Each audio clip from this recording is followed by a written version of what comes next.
Hello বন্ধুরা, আমি সৈকত চলে এসেছি আবার একটা নতুন বিষয় নিয়ে। আর আজকে আমার বিষয় হচ্ছে সং রিভিউ।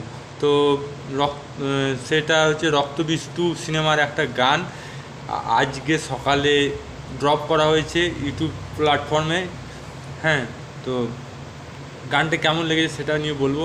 আর এই গানে অভিনয় করেছে আবির চ্যাটার্জি সরি, আর মিমি চক্রবর্তী। তো এটা একটা রোমান্টিক গান এবং 3 মিনিটের গান। টাইমস মিউজিক বাংলার তরফ থেকে দেওয়া হয়েছে। তো গানটা কেমন লেগেছে, সত্যি কথা বলতে গানটা আমার মোটামুটি লেগেছে, পুরো ভালো বলবো না, খারাপ বলবো না। আর মিমি চক্রবর্তীকে একদম মানায়নি, আমি অনেস্ট বলছি। একটা হাসির খোরাক হয়ে গেছে, অন্যকে অনুকরণ করা সেটা হয়নি। আমি অনেস্ট রিভিউ করছি। এতে যদি কারোর খারাপ লাগে তো লাগবে, ভালো লাগে তো লাগুক, কিন্তু আমার যেটা মনে হয়, আমার পয়েন্ট অফ ভিউ থেকে সেটা বলছি, একদম মানায়নি। ওটা মিমি চক্রবর্তী ভেবেছিল যে বলিউডকে অনুকরণ করা, হ্যাঁ, বলিউড হিরোইন বা তাদেরকে অনুকরণ করা, তাদের বয়স তাদের সেই হিসাবে, তাদেরকে মানায়, তাদের সেই হিসাবে করা হয়েছে এবং তারা সেভাবে অভ্যস্ত সবসময়। যারা কোনো দিন সেভাবে অভ্যস্ত নয় তাকে যদি সেভাবে পেশ করানো হয়, তাকে মানাচ্ছে না, একদম মানায়নি। মনে হচ্ছে কাককে ময়ূর সাজানো হয়েছে। যদি কাককে যদি পালক দিলে ময়ূর হয় না, ময়ূর কোনো দিন কাক হয় না। তো আমার মতে বলে এটা এই হট সিন করার কোনো দরকার ছিল না, কোনো মানায়নি, একদম মানায়নি। দীপিকা পাদুকর বা অন্য কোনো কাউকে হয়তো নকল করেছে হিরোইন, বা আরও অন্যান্য বলিউডের যারা হট নায়িকা তাদেরকে নকল করার চেষ্টা করেছে, কিন্তু একদম হয়নি, বরঞ্চ আরও খারাপ লাগছে।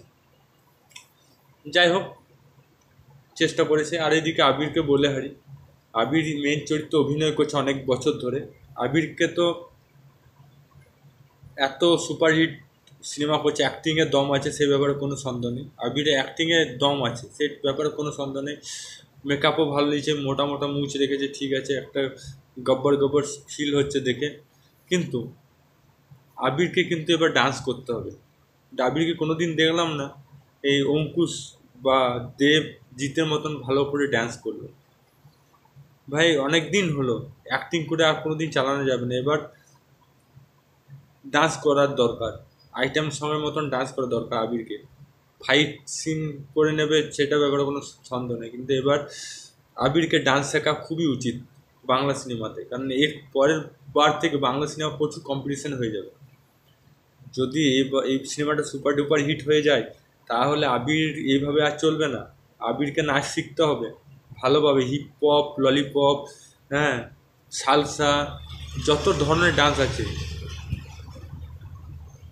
ক্লাসিক্যাল, ওয়েস্টার্ন, ফ্রি স্টাইল, যত ধরনের ডান্স আছে আবিরকে শেখাতে হবে কোরিওগ্রাফার দিয়ে জোর করে শিখিয়ে, ভালো করে শিখিয়ে তারপর সিনেমাতে নামাতে হবে আবার, যাতে এই দেবজিৎ, হ্যাঁ, অঙ্কুশ, এদের মতন অভিনেতার দিকে টক্কর দিতে পারে। কারণ সে একজন ভালো অভিনেতা বলেই আমি বলছি। যারা আমার ভিডিও দেখছে, ডিরেক্টর, প্রডিউসার, হ্যাঁ, বা কোনো কোরিওগ্রাফার, আমি এটা সাজেস্ট করছি আবিরকে, যে আবিরকে এবার নাচ করতে হবে। ওই এক্সপ্রেশন দিয়ে আর চলবে না, ওই মুখের এক্সপ্রেশন দিয়ে এইভাবে বসে চলবে না।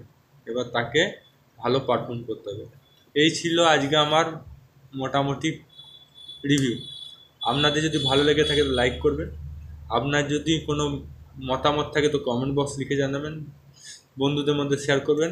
ফেসবুক থাকলে পেজটা ফলো করুন। আবার দেখা হবে নতুন ভিডিও নিয়ে। তো তখন জয় হিন্দ, জয় ভারত। ভালো থাকো, সুস্থ থাকো।